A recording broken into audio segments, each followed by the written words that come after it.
Good morning. How are you this morning?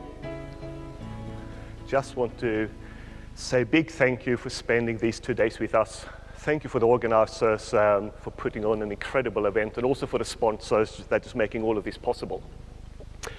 Now, Craig started by outlining a little bit about what I do. Perhaps what's a bit more interesting is why I do it. My purpose. And my purpose is to help people come alive. I help people find their own personal extraordinary so they can become extraordinary and take this extraordinary into the business and create an extraordinary business for the digital world and for the digital economy. I'm going to start off with a hypothesis about success. And quite often we look at success as something that we find in others, that we are trying to copy something successful as someone else has done. We go to the bookstore and we buy a book that is outlining how someone else has been successful. I believe that to some extent all of that probably works a little bit. There is another kind of success that's very, very different. It is a success that we don't find in other people. It is a success that we find in ourselves. It's our own unique blueprint for being extraordinary. That is not found from someone else. You can only find that within. And that's a conversation that we're going to have today, how we find that extraordinary within, really understand what it is, and then how we take it into our business and we create an extraordinary business for the digital age.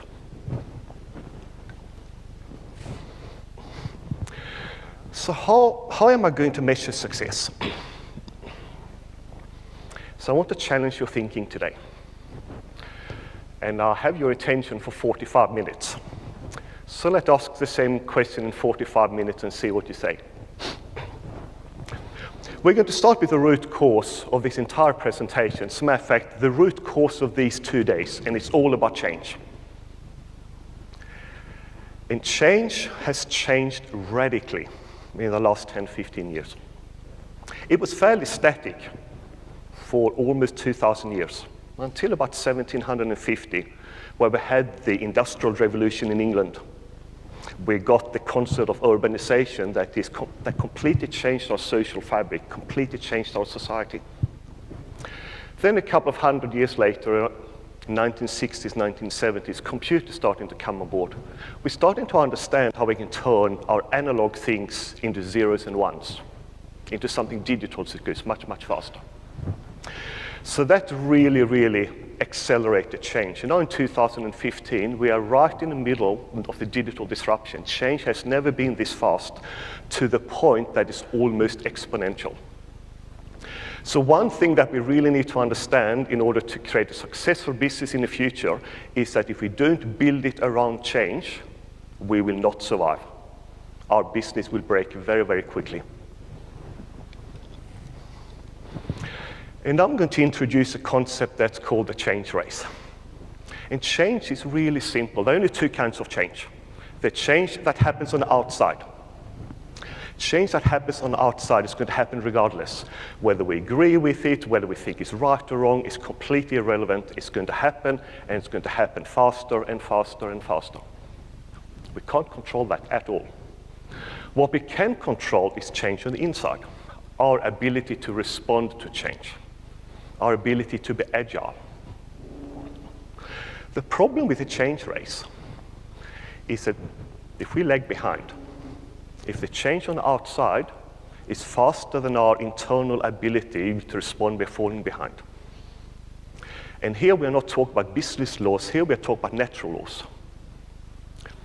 If we can't compete, we're going to lose our competitive edge. We are going to become commoditized, and at some stage we are going to start fighting for our survival. This is the laws of nature, and Darwin put it really well when he said there's not the strongest species that survive, it's the one that's most agile. It's the one that can adapt to change.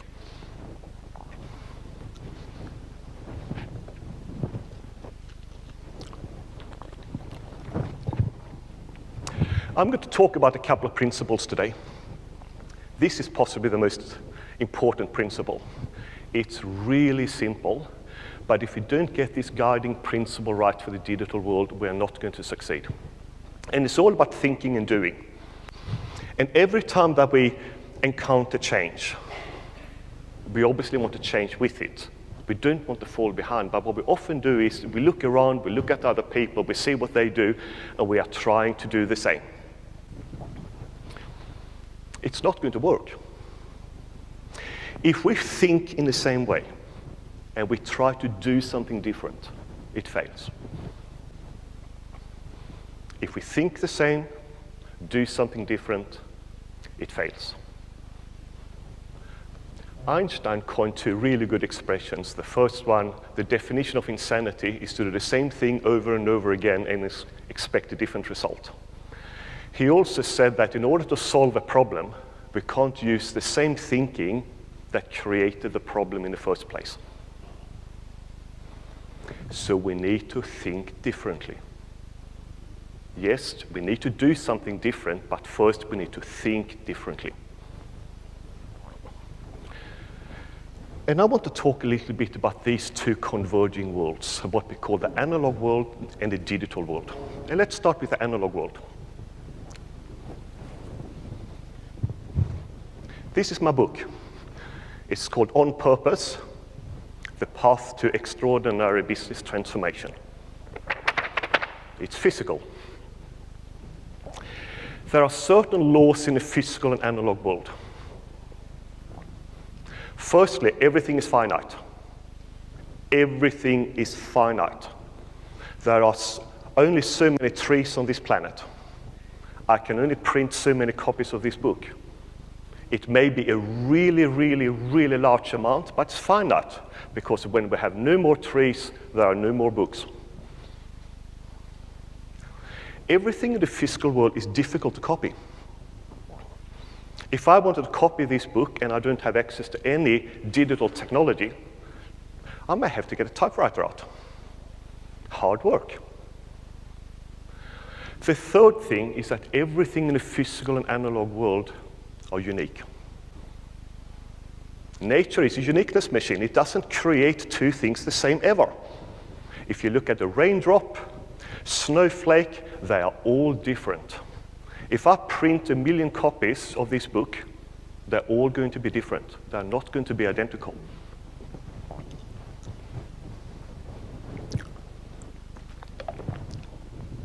Now we're going to the digital world. It's completely different. Everything is infinite. I can create an infinite number of ebooks from that book. Every copy will be identical. I can create 1 trillion copies in a split second. It's completely opposite to the physical and analog world. So we live in these two worlds that are radically, radically, radically different. And a lot of the problems that we're experiencing today in business, what they call the digital disruption, is to understand that they are really different. When we take anything analog, anything that we did in the past, and we try to digitize it, and we take that analog, whatever it is, and we put it into the digital world, it breaks. Analog thinking, analog doing, breaks in the digital world. This is what's called the digital disruption. It's when we take the analog and we try to make it digital, because it doesn't work, it breaks.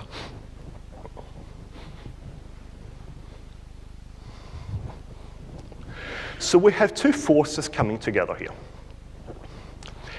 In such a challenging environment, how can we possibly compete? How can we possibly be successful? Well, think about it. Change is going faster and faster and faster. And as change is going faster and faster, obviously uncertainty increases as well. The future becomes more and more uncertain. How can we plan for what we don't know? How can we build for what we don't know? And then the flip side on the coin, everything can be copied. So we can't build anything fancy in the digital world and hoping to get some kind of competitive advantage for a period of time until someone else catches up. Everything can be copied instantly. There's only one thing that we can do. If change is so fast and we can't build for the future because we don't know what it is, that's only one thing we can build, and that's agility. Agility is a competitive advantage in the digital world. To be able to change faster, cheaper than your competitors. It's all about change. It's all about understanding the customer and react as quickly as possible when something changes. Very, very different rules. So I've talked a lot about this concept about digital thinking or new thinking and different thinking, etc. What does it really mean?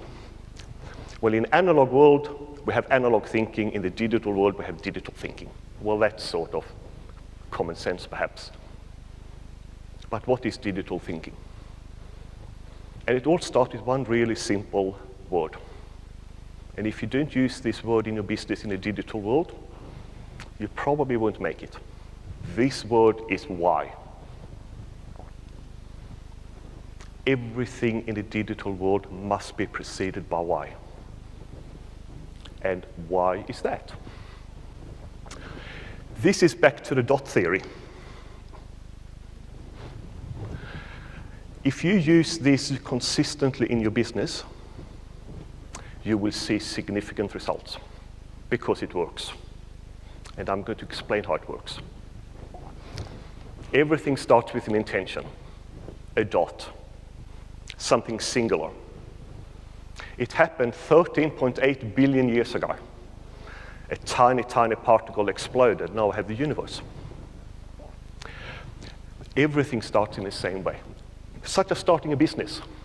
So one day, I may have an idea and I want to create a business XYZ. Perhaps I register a company. So now I have a business, a bit of structure to it. Perhaps I get a virtual office. Perhaps I get an employee, so I start expanding my business. And then I expand again. Perhaps I get some kind of geographical presence. The complication here is every time we are expanding, we're increasing complexity. So we go from something really simple to just a little bit more complexity, to a little bit more complexity, and a little bit more complexity. At some stage, we're losing the line of sight. We can't see the dot anymore. We are so caught up in the complexity, so we can't see the reason, we can't see the why we started in the first place. So now we're going to play a little bit with three words: the why, the what, and how. What and how always increase complexity. You cannot reduce complexity using what and how.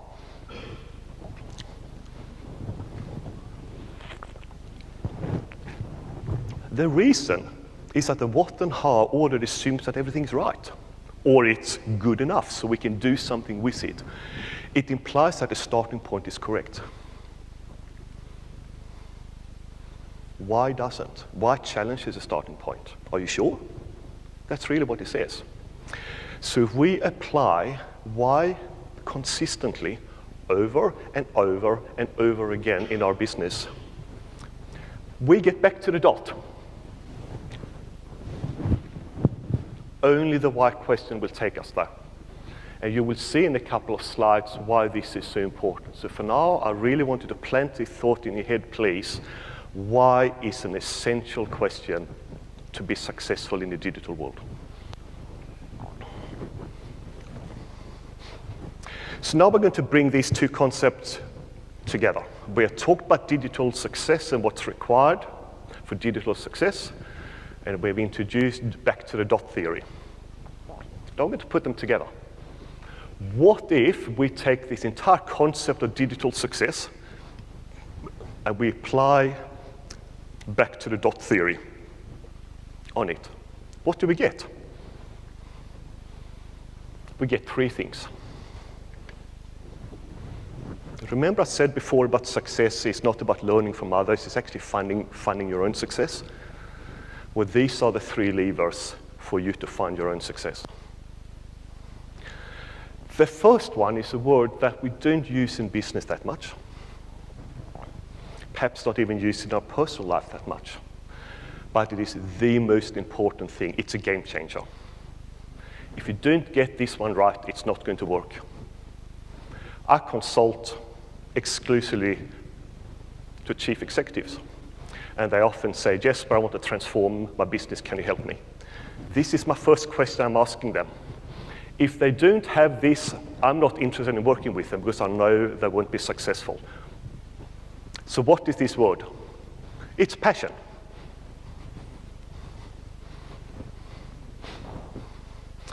In the digital world, if you're not passionate, it's not going to work.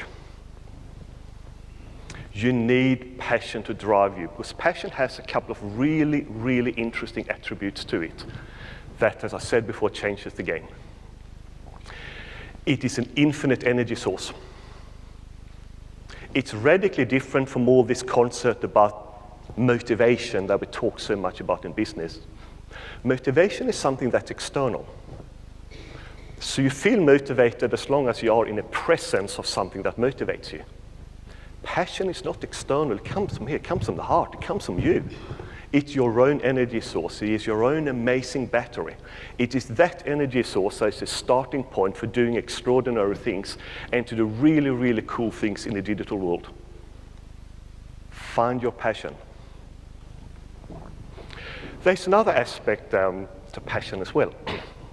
It is very, very persuasive.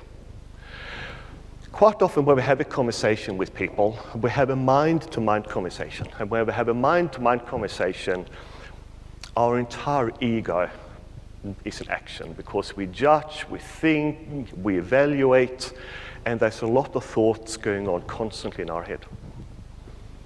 Passion comes from the heart. Doesn't come from the mind. Doesn't even talk to the mind. Passion talks to hearts. Is it a direct connection? It bypasses all of that noise that our mind is so good at generating. It is incredibly persuasive, and if we are a business leader and we are trying to drive change in our business, we want to create a digital capability or a digital business, we need passion. Firstly, because of the energy source. Secondly, because it awakens other people around us, because we like passion. It feels good, it's inspiring. The last question is, how do we find it? We do what we love doing. Actually, I'm going to take that back and qualify that a bit further. We do what we love doing most. So find what you love doing, and you become passionate. This is really important for businesses. Extremely important for individuals, but also for businesses, because once you understand your passion, you understand your values, because they're almost one-to-one. And there are two kinds of values as well. There's a kind of values that are externally focused, that we're sharing with other people, like being a good citizen, being respectful. They're values we all share. Then there are the more unique values that are really connected to our passion, because your passion is not going to be the same as someone else's passion. So it's a question of finding your own values. And in business, this is really, really, really important, because of these values that are going to drive the behaviors in a digital business. So find what you love doing most in order to understand your passion, and then understand what the values are that drive that passion and make that part of your business. Start living those values.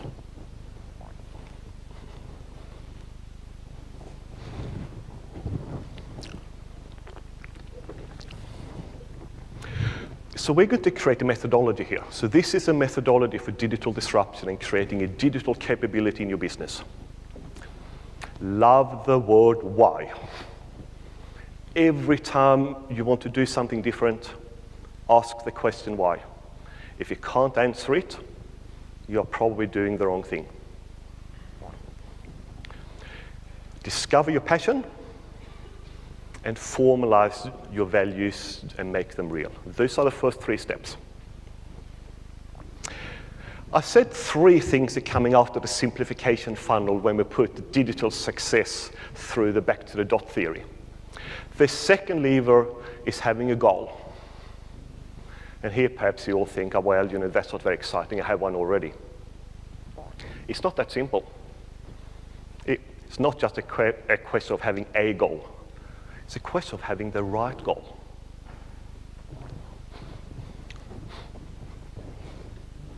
All things being equal, there will be one goal that will satisfy you holistically more than any other goal. One goal. That is your ideal goal, your life goal, whatever you want to call it. Any goal that you set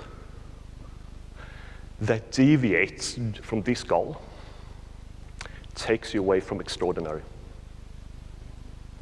It takes you away from doing amazing things. The larger this goal deviance is, the further you stray. It would never be a one-to-one match because a life is never linear. But it's a question of understanding, knowing what that goal is, so that all the smaller goals that you set in life take you in the right direction.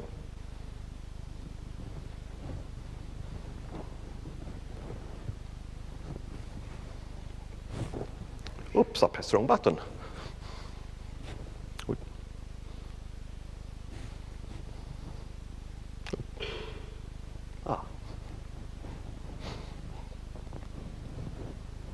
Have you all heard of SMART goals? Specific, measurable, yeah, I've written down what they mean.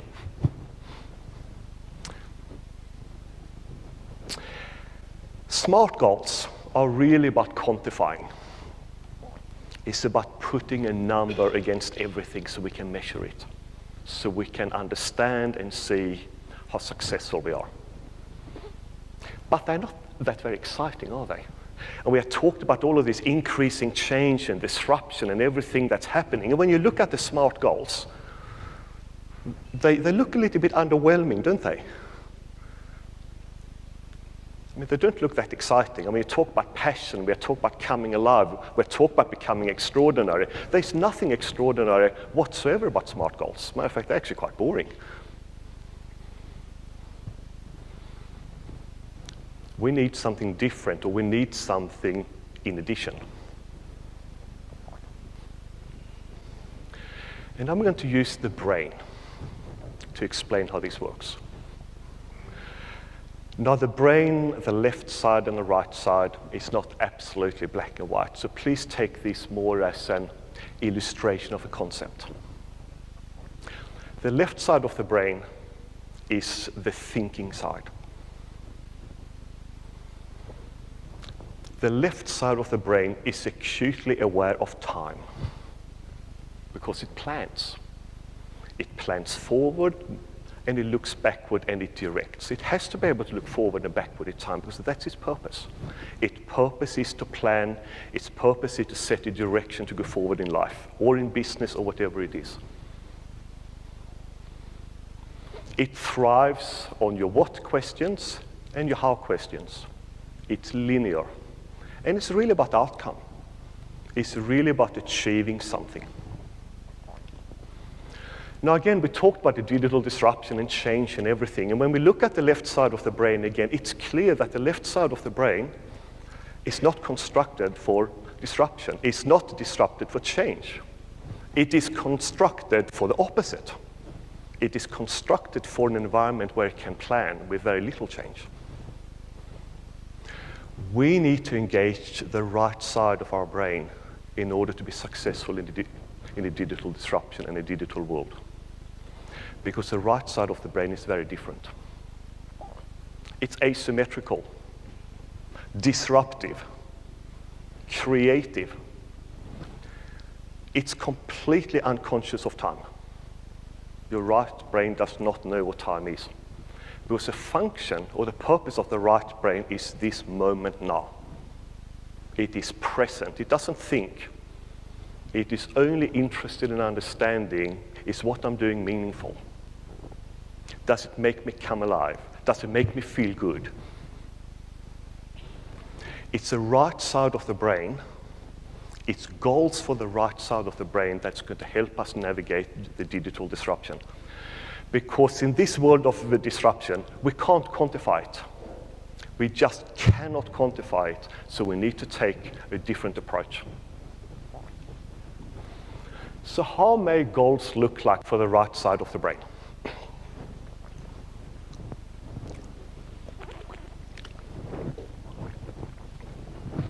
This is the goal setting framework that I'm talking about in my book. So there's a good reason for buying it. But I'm going to talk about it a little bit here as well. And there are 7 attributes to what I call a seismic goal. So seismic goals are goal setting for the right side of the brain, essential for the digital disruption. And I'm only going to talk about a couple of these attributes briefly. The first one is the first one, soaring, imagination. Imagination is another word that we don't use in business very often because it sounds a bit fluffy, but it's not. Because your imagination is ultimately what makes you come alive. It is what allows you to strive, to have a vision, to become something better, something higher, something more extraordinary, whatever terminology we want to give it.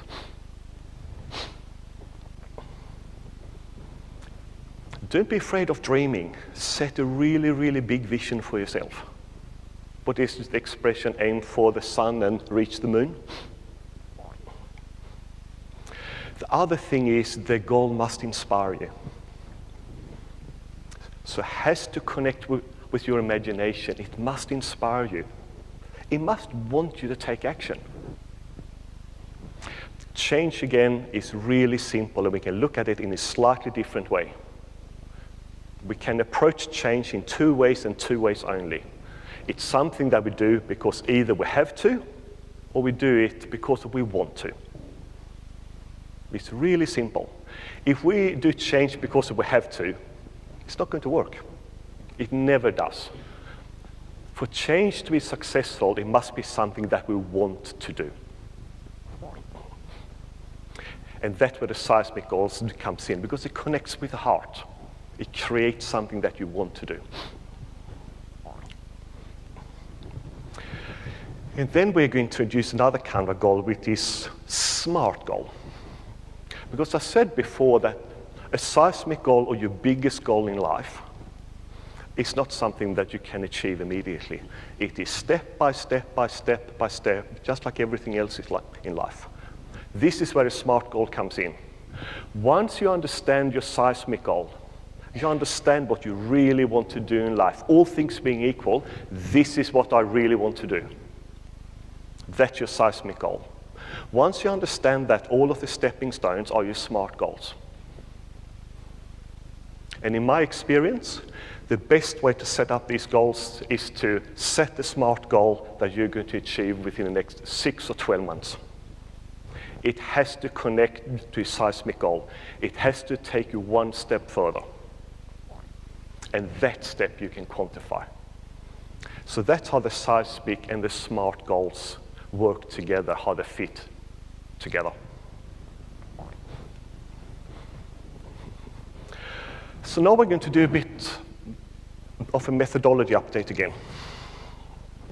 So we've already been through the 3 first steps, the why, the passion, and the values. So the other 2 steps are finding your seismic goal and finding your SMART goal. And I thought to really explain what this means and give it a little bit of context, I'm going to give an example. I'm going to use myself as an example. I'm passionate about consciousness. Consciousness to me is a way of connecting dots, think differently, be able to solve more difficult problems, both personal and not personal. Because I'm very, very, very passionate about consciousness, my values come from that as well. For me to be effective in the kind of things that I do, I need to be authentic. One of my values is truth. So I have a very, very personal value around the word truth. So that's how I'm applying this formula on myself. My seismic goal is, of course, based on my passion. It has to be. My seismic goal is to create systems of consciousness that's available to everyone. That's my big picture. My SMART goal My next goal in life is to write another book, which I will have completed in the next couple of weeks. In the next couple of weeks, I will be creating a new SMART goal that takes me one step further to my seismic goal.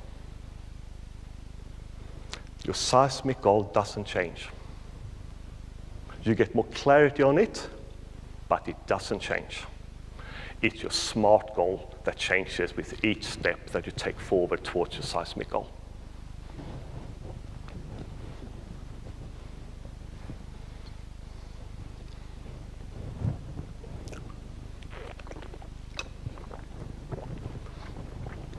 The third one we have touched on already. It's being agile. With change going faster and faster and faster, you need to be agile to respond. As we said previously, faster and cheaper than your competition.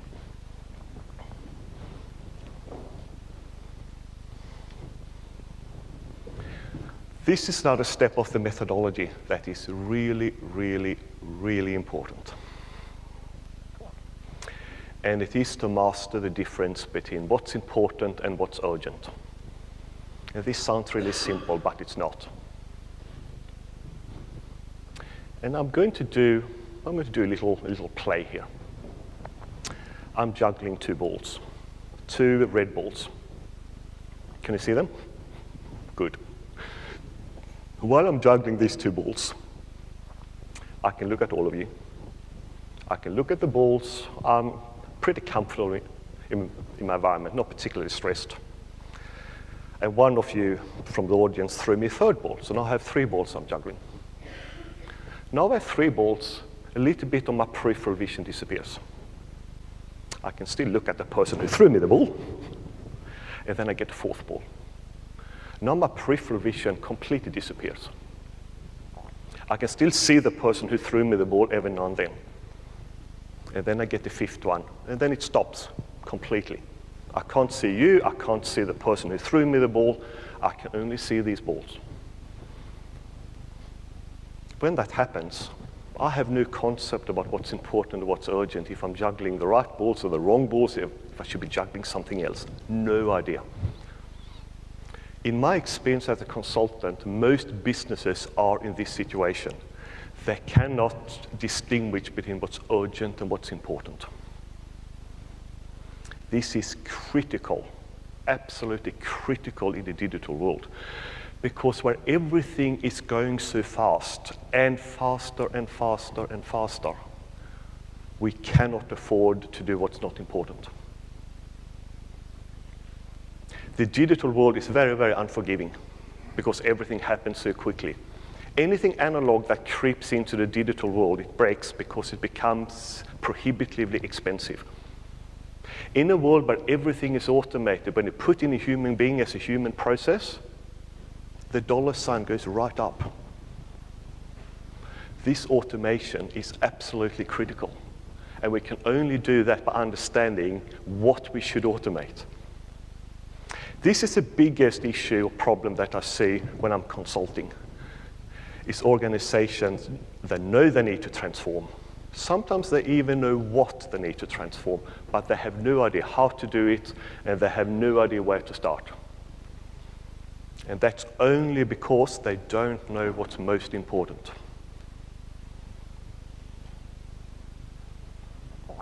This is just as important as back to the dot theory. It is critical to understand what's most important in our business.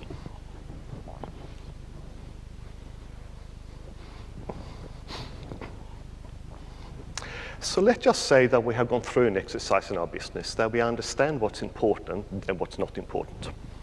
So we have two buckets. This is the importance bucket. This is the not so important bucket. What are we going to do with these things? There's another feature of the digital world that is creating a radically new way of doing business, and it's called ecosystems. In the analog world, because everything is so slow and everything is physical, almost all connections are on a one-on-one basis. Almost all our business interactions are on a one-to-one basis. We're dealing with suppliers and customers, etc. That works in the analog world. In the digital world, again, we're coming back to the speed of change. We don't have time for one-to-one interactions. Yes, there may be some instances it's absolutely necessary. But in general, we're going to start to learn and get used to and get the thinking right. Rather than bilateral conversation, we are talking unilateral conversations, many-to-many conversations. And that's what an ecosystem is. It is many-to-many conversations between a number of different players coming together for a common purpose.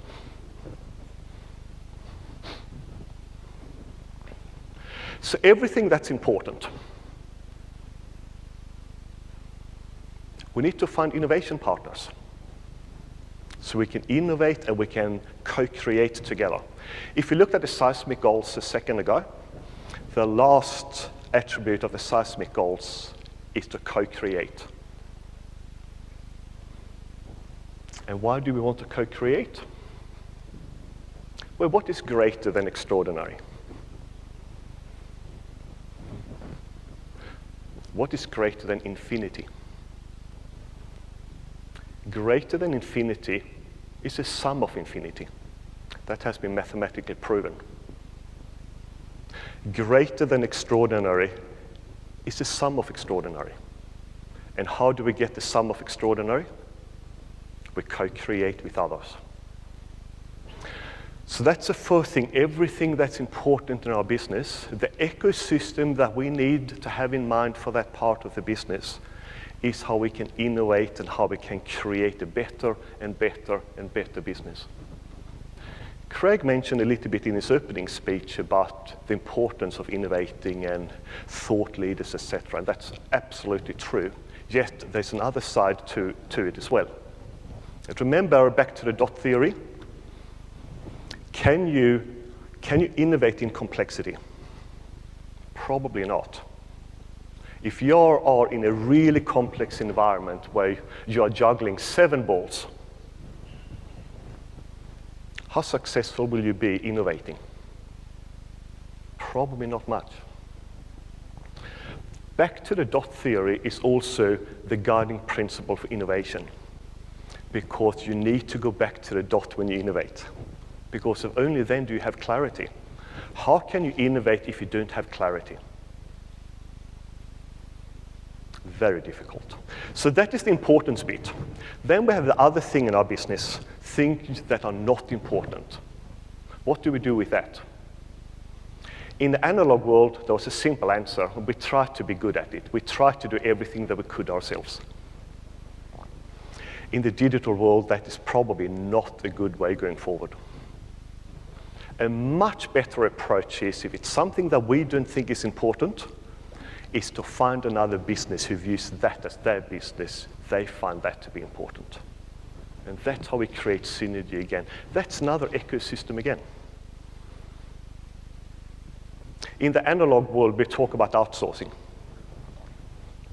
In the digital world, it is more about the ecosystems. It's more about sharing business processes. So find your innovation partners for everything that is important in your business, and find partners for everything that is not important in a business because you don't want to do it yourself. You want to give it to someone else who is better at doing that than you are.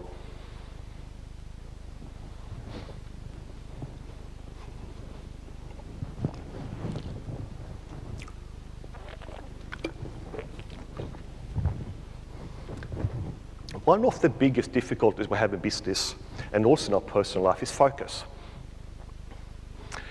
We are living in the age of instant gratification. If we want something, we can get it pretty much straight away. We just need to put it in our credit card and we can have it now.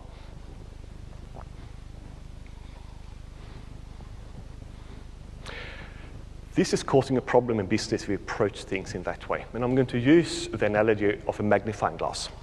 Now, let's say that the sun is shining and I'm holding my magnifying glass here and I'm moving it around as I talk. It's not going to do anything, is it? It's not going to heat anything up because I'm constantly moving. But if I stop, and I stop here, and I'm holding that magnifying glass here, and I don't move, and I don't move, and I don't move, it's going to get really, really, really hot. We're going to create a lot of activity. It's not an if, it's going to happen. Exactly the same here is focus. Focus on the same thing over and over again, and it will happen. And this is why it's so important that you focus on the right thing. Because when you focus on the wrong thing will happen.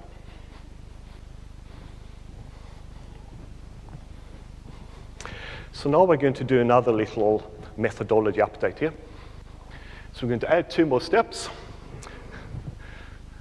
The first one is to understand the difference between importance and urgency. This is the capability. A digital business needs this capability to constantly evaluate what it does, why it does it, and constantly being fully aware of what's most important, because that may change. And then to build the ecosystem. It's hard to be successful on our own. It's even harder in the digital world. Find the partners, find the collaborators who think and feel the same way as you do. These are the people you want to work with. These are the people that you want to create an extraordinary digital future with.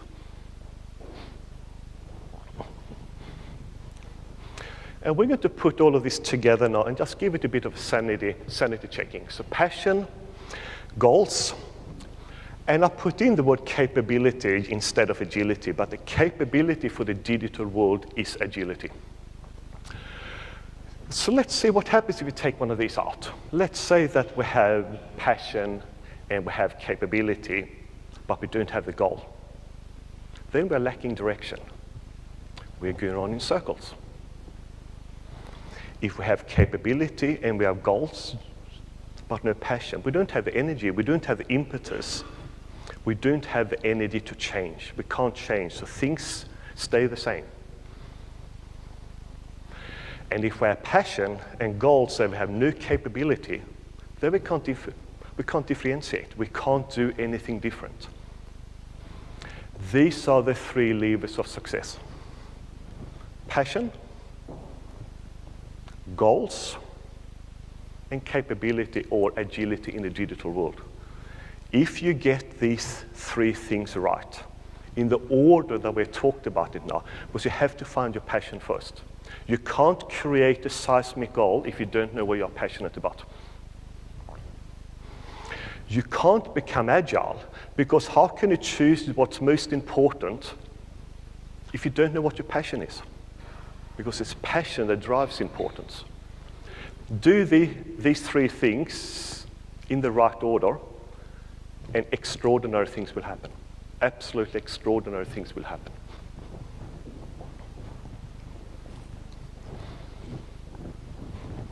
I'm going to introduce one more theory. This is actually a starting point. I decided to put it at the end. This is called the radar illusion theory. Let's just imagine that we are a boat out on the sea. And obviously, if it's a large boat, it's going to have a radar screen. As far as the boat or the captain is concerned, if it exists on the radar screen, it's true. If it doesn't exist on the radar screen, it's false. It's a binary. It's easy to live our lives in that way as well, but it doesn't work at all. Because inside our radar screen, our comfort zone, or whatever we want to call it, nothing happens. We don't get challenged. Extraordinary does not sit inside our radar screen. If it did, we would have found it a long time ago. It sits outside. Because it sits outside the radar screen, it's quite likely that we don't know what it is. In order to go from inside the radar screen to the outside of the radar screen, there is one very, very important word that is putting all of this into context, and that's the word courage.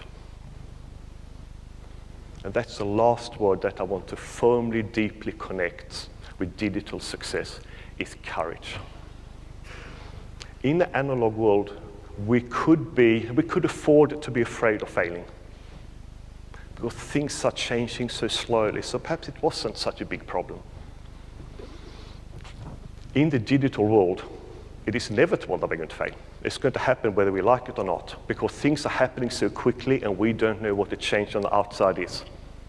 So if we are going to fail regardless, then we have to manage how we fail. And this new concept that is really starting to take hold at the moment that talks about learning to fail quickly so we can move on and go forward. We must not be afraid of failing in order to reach the next level of success. And it's courage that's taking us there. We need a lot of courage in the digital world because it's so uncertain and we don't know what it is. Be courageous.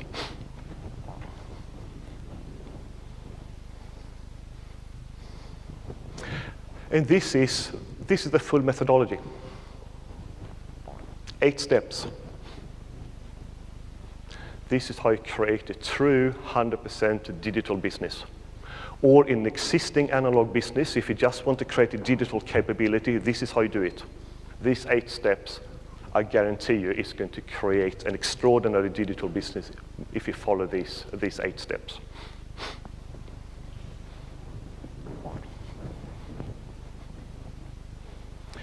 I started today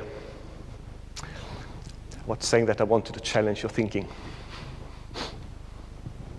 I'm going to be around here for 2 days because I think that the program of this conference is absolutely amazing. So I really want to learn some new stuff. And if you have any feedback, if you want to talk about something, disagree, asking advice or whatever it is, I just love to connect with any of you because I love talking about this kind of stuff. And then you can tell me whether you think it was good or bad or whether I've challenged you to think a little bit differently. Because that's my objective. There are some really, really exciting subjects in these 2 days. And I just want to prepare you for these subjects so you can absorb and take it in and take as many changes with you as possible into your business so you can create your own extraordinary digital business. There's one thing in particular in the digital world that at least to me really sticks out. Now I'm a little bit older, so I've been working in the analog world for a long, long time. And when we used to do business cases or evaluating options, etc., we always had an option that said, do nothing. Always an option, do nothing. That option doesn't exist anymore. In the age of change, doing nothing is not an option. So I hope that I've been able to provide you some value this morning and that I've given you some ideas so you can really absorb the rest of these 2 days because they're going to be, as I said, absolutely amazing. I want to thank you for spending these 45, 50 minutes with me this morning, and I would love to talk to you in the next couple of days. Thank you so much.